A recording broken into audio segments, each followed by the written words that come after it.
तो गाइस ये हमारा है क्वेश्चन। इसमें हमें दर और ब्याज निकालना होता है। तो इसका जो पहला क्वेश्चन है इस टाइप का, इसमें एक राशि 40 वर्षों में 3 गुनी हो जाती है तो साधारण ब्याज की दर ज्ञात कीजिए। तो इस तरह के क्वेश्चनों को हम किस तरह से सॉल्व करेंगे? तो इस तरह के क्वेश्चनों को सॉल्व करने के लिए एक शॉर्ट विधि है। तो सूत्र है इसका, देखो जितनी गुनी होती है, गुनी माइनस में 1 अपॉन में दर या वर्ष, जो चीज़ हमें निकालनी होती है, और गुना में हम क्या कर देंगे 100। तो ये हमारा एक मेथड होता है इन क्वेश्चनों को सॉल्व करने के लिए। तो देखो हमें क्या निकालना है भाई, दर ज्ञात करनी है, तो हम दर निकाल देंगे यहाँ से। तो साधारण ब्याज की दर, देखो यहाँ या तो हमें दर पूछी होगी या फिर वर्ष। अगर वर्ष दिया हुआ है तो दर हम यहाँ रखेंगे, और अगर हमें दर दी हुई है तो वर्ष हम यहाँ रखेंगे। तो गुनी देखो कितनी है, 3 गुनी है, तो 3 माइनस में 1 बटे में देखो वर्ष दिया हुआ है हमें 40 और गुना में 100। तो देख कितना आ जाएगा, 3 में से 1 घटा दो भाई, 2 बटे में 40 और गुना में कितना भाई हमारे पास 100। 1 0 से 1 0, 2 दूनी 4, 2 से काट देंगे 2 पंजे 10। तो दर कितनी निकल के आएगी हमारी 5%। यही इस क्वेश्चन का आंसर है। तो ये ज़्यादातर कंपटीशनों में पूछे जाते हैं, तो इनको हम आराम से सॉल्व कर सकते हैं। देखो ये हमारा क्वेश्चन नंबर 2, एक राशि स्वयं की 2 गुनी हो जाती है तो यह राशि कितने वर्षों में स्वयं की 6 गुनी हो जाएगी। यानी कि एक राशि 5 वर्ष में, यहाँ पर ये मिस्टेक हो गई है, यानी कि ये स्वयं की 2 गुनी हो जाती है कितने वर्षों में, ये 5 वर्ष आ जाएंगे। यहाँ पर कितने भाई, यहाँ पर थोड़ी मिस्टेक हो गई है, वर्ष नहीं लिखा है। तो यहाँ पर क्योंकि यहाँ वर्ष हमें निकालना और यहाँ हमें दिया हुआ है, एक राशि 5 वर्ष में स्वयं की 2 गुनी हो जाती है तो यह राशि कितने वर्षों में स्वयं की 6 गुनी हो जाएगी। तो हमें वर्ष निकालना है, क्या निकालना है, वर्ष, कि भाई कितने वर्षों में वो 6 गुनी हो जाएगी। तो हमें वही प्रोसीजर अपनाना जैसे हमने पहले क्वेश्चन में अपनाया था भाई, गुनी कितनी है भाई 2 गुनी, तो 2 माइनस में 1 और वर्ष दिए हुए हैं हमें 5 गुना में 100। ठीक है, अब देखो ये इसमें 2 क्वेश्चन फंसा दिए हैं। एक तो ये क्वेश्चन हो गया, और फिर कितने वर्षों में 6 गुनी हो जाएगी। तो 6 माइनस 1 भाई कितने वर्षों में, वर्ष हमें यहाँ निकालना है, तो हम x ले लेंगे मल्टीप्लाई 100। भाई वर्ष हमें निकालना है, देखो ये हो जाएगा 1 अपॉन में, देखो 5 से कैंसिल कर लो, 5 2 जा 10 0। तो 20 को 1 से मल्टीप्लाई करेंगे तो हमारे पास कितना आ जाएगा 20 इक्वल, ये हो गया हमारा 5, 6 में से 1 लेस किया तो अपॉन में x मल्टीप्लाई 100। ठीक है, अब x हम इधर ले आते हैं और इस 20 को इधर ले जाते हैं, क्योंकि हमें वर्ष फाउंड आउट करना है। तो x यहाँ पर ले आए इक्वल, देखो 20 हम यहाँ इधर ले आते हैं, तो 5 इंटू में 100 अपॉन में क्या आ जाएगा 20। 5 4 जा 20 और 4 से काट लेंगे, 4 2 जा 8, 4 5 जा 20। तो यानी कि वर्ष निकल के आ गए हमारे, क्या निकल के आ गए वर्ष। तो वर्ष हमारे क्या हो जाएंगे भाई 25। तो यही हमारा इसका आंसर है इस क्वेश्चन को। तो इस तरह से हम इसको सॉल्व कर सकते हैं। तो गाइस ये हमारा थर्ड टाइप का क्वेश्चन, साधारण ब्याज की दर से कोई धनराशि 4 वर्ष में 4800 रुपये हो जाती है तथा 7 वर्ष में 5400 रुपये हो जाती है, तो वह धनराशि ज्ञात करो। तो हमें धनराशि ज्ञात करनी है। देखो 4 वर्ष में, यहाँ तो हम वर्ष ले लेंगे, क्या ले लेंगे वर्ष, और यहाँ हमारे पास जो यानी कि ये है धनराशि, यानी कि ये हमारी क्या हो जाएगी मिश्र धन है। क्या है मिश्र धन, जिसे अमाउंट बोलते हैं। ठीक है, तो वर्ष हमारे पास क्या है 4 वर्ष। 4 वर्ष में वो कितनी हो रही है हमारे पास 4800 रुपये, कितनी हो रही है 4800 रुपये। और 7 वर्ष में कितनी हो रही है 5400 रुपये, 5400 रुपये। तो देखो इन दोनों में कितने का अंतर है भाई, 3 का अंतर है, दोनों में 3 का अंतर है। तो यहाँ पर 3 वर्ष के लिए निकाल लेंगे हम। 3 वर्ष के लिए देखो इसमें से इतना घटाएंगे तो हमारे पास कुल मिश्र धन आ जाएगा 3 वर्ष का। तो देखो 0 0, 14 में से 8 घटाएंगे तो 6, और 4 में से 4 0, तो ये 600 रुपये आ गया। अब हमें निकालना है 1 वर्ष का। 3 वर्ष का हमारा 600 रुपये आ गया ब्याज। यहाँ पर ये क्या है हमारे पास, ब्याज है। अब क्या है, ब्याज। तो 1 वर्ष का ब्याज हम निकाल लेंगे। तो 1 वर्ष का ब्याज कितना आएगा, तो 3 से इसको भाग दे देंगे, 3 दूनी 6, यानी कि 200 रुपये। 200 रुपये 1 वर्ष का ब्याज आ गया है। तो हम 4 वर्ष का निकाल लेंगे, क्योंकि हमें 4 वर्ष का पूछा है। साधारण ब्याज की दर से कोई धनराशि 4 वर्ष में 4800 रुपये हो जाती है। तो यहाँ पर 4 वर्ष का ब्याज, तो हमारा जो 4 वर्ष का ब्याज है वो हो जाएगा 4 गुना में 200, 800 रुपये। क्या हो जाएगा, 800 रुपये। हमें चाहिए मूलधन, वह धनराशि निकालनी है। तो मूलधन, धनराशि क्या है हमारी, मूलधन। तो हमारा जो मूलधन होगा वो क्या है भाई, इसमें से, मिश्र धन में से इस ब्याज को यदि हम घटा देंगे तो हमारे पास क्या आ जाएगा, मूलधन निकल जाएगा। तो हमारे पास है 4800, 4800 घटा में 800। देखो हमने ब्याज इसमें से घटा दिया, किसमें से, मिश्र धन में से। मिश्र धन में से जब हम इसको घटा देंगे तो हमारे पास क्या आ जाएगा, मूलधन आ जाएगा। कितना आ जाएगा, 4000 रुपये। तो यही हमारा आंसर है। तो इस टाइप के क्वेश्चनों को हम इस तरह से सॉल्व कर सकते हैं।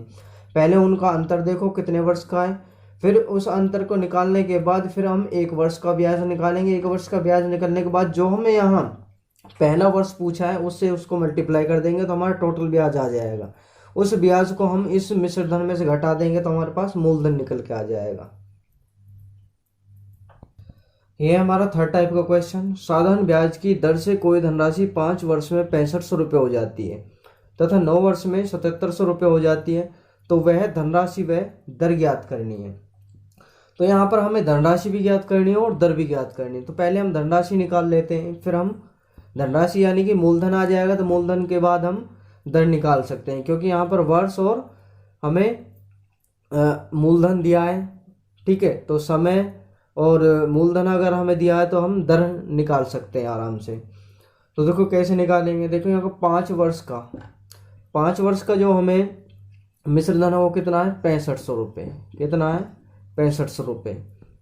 और 9 वर्ष का कितना है हमारे पास, 7700 रुपीज़। अब देखो इन दोनों में अंतर कितने का है भाई, 4 का है। तो 4 वर्ष का हम निकाल लेंगे। 4 वर्ष का कितना आ जाएगा भाई, इसमें से इसको घटा देंगे, 0 0 2 1, तो 1200 रुपये आ गया। अब इसमें से हम 1 वर्ष का निकालेंगे। तो 1 वर्ष का जब हम निकालेंगे तो इस 4 से इसको डिवाइड कर देंगे 1200 को, तो आ जाएगा हमारे पास 300, यानी कि 300 रुपये आ गया। अब ये 1 वर्ष का आया हमारे पास 300 रुपये ब्याज। तो 5 वर्ष के लिए हमारा कितना आ जाएगा, तो 5 वर्ष के लिए ब्याज, 5 वर्ष के लिए ब्याज कितना आ जाएगा भाई, 5 गुना में 300, तो 1500 रुपये। अब इस 1500 रुपये को हम किस में से घटा देंगे, इसमें से घटा दें तो हमारे पास मूलधन आ जाएगा। तो मूलधन कितना आ जाएगा, मूलधन बराबर 6500 रुपये में से 1500 रुपये हम घटा देंगे तो हमारे पास मूलधन बच जाता है 5000 रुपये। क्या बच जाता है, 5000 रुपये। अब हम यहाँ तो हमारा मूलधन निकल गया, अब हमें चाहिए दर। मूलधन हो गया, अब चाहिए हमें दर। तो दर हमारी क्या होती है भाई, दर होती है हमारी ब्याज गुना में 100 बटे में मूलधन और गुना में समय, यही होता है। अब इसमें हम पुट कर देंगे, ब्याज हमारा कितना है भाई, 1500 रुपये गुना में 100, और मूलधन हमारा कितना है भाई, 5000 रुपये अभी निकाला है हमने, और गुना में समय कितना है, 5 वर्ष। कितना है, 5 वर्ष, जो कि हमें निकालना है। तो काट दें हम, देखो 1 0 से 2 0 से ये कट गई और 1 0 इससे कट गई, 5 दिया 15। ठीक है, तो हमारे पास दर कितनी आ गई, 3/5। तो दर कितनी निकल गई हमारे पास, 3/5%।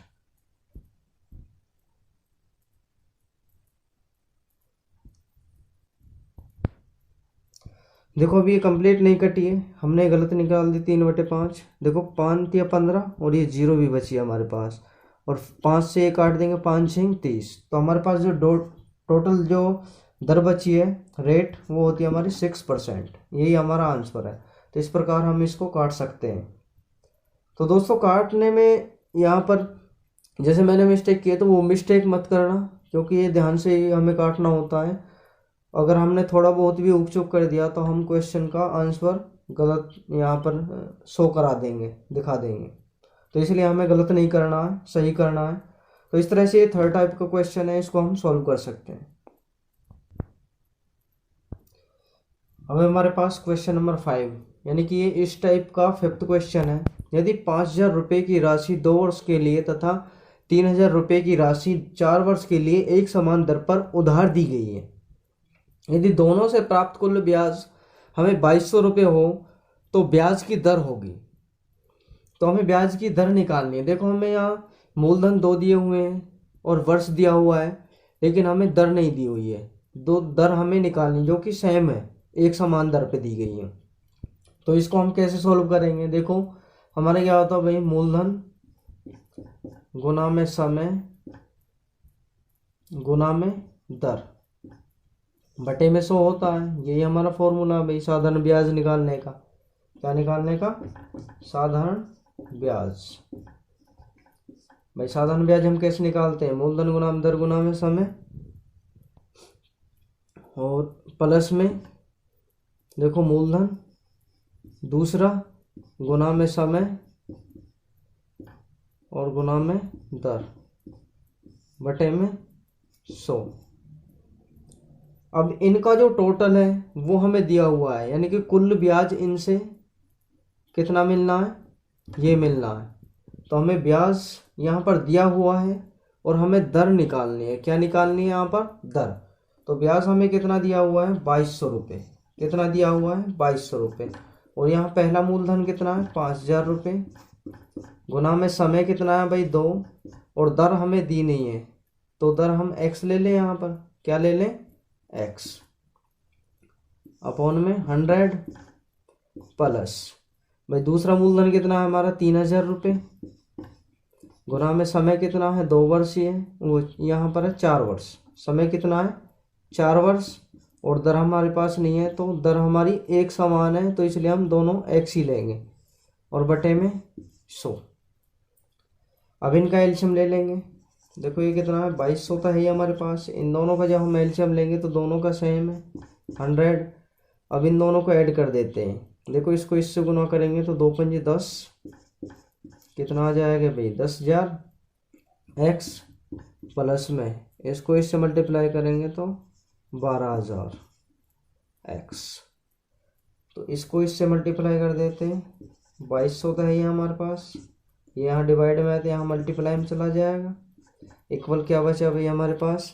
देखो 10,000 में 12,000 जब हम ऐड करेंगे तो हमारे पास कितना हो जाएगा भाई?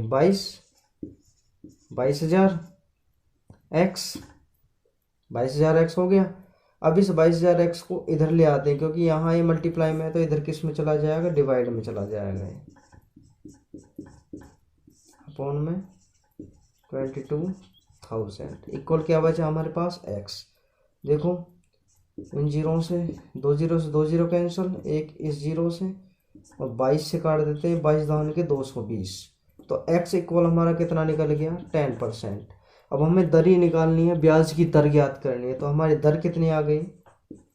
दर हमारी निकल के आ गई है 10%। यही हमारा आंसर है इस क्वेश्चन को। तो इस क्वेश्चन को हम आराम से सॉल्व कर सकते हैं इस मेथड से।